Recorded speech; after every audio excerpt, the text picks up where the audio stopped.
Hello বন্ধুরা, সবাই কেমন আছো? মহুয়া ঘরকন্যায় তোমাদের সবাইকে স্বাগত। বলো তোমরা সবাই কেমন আছো আর কি করছো? আমি আজকে বিকেলবেলায় ছাদ গিয়েছি।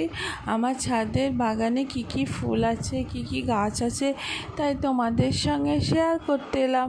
আমি ফুল খুবই ভালোবাসি আর আমার মনে হয় ফুল আমার খুব ভালো লাগে ফুলের গাছগুলো লাগাতে। তাই দেখো কত কি গাছগুলো লাগিয়েছি। তারপরে তোমরা বলো কি করছো এখন। আর বলো, এখানে একটা ভেন্ডির গাছ দেখবে, দেখো এটা হচ্ছে ভেন্ডির গাছ। আর গাছগুলো দেখো, রাস্তাটা হাই রোডের ওপরে আমাদের বাড়ি। আর আকাশটা দেখো কি সুন্দর, দৌড়ে দৌড়ে যাচ্ছি এবার আমরা সবাই ওপরে, মানে তার ওপরে। তাই দেখো গাছগুলো কি সুন্দর লাগছে। আর এটা হচ্ছে চেরি ফল, চেরি হেভি টেস্টি। গাছেই দেখো কত রকমের ফল। এটা হচ্ছে মৌসুমি লেবু। এই লেবুটা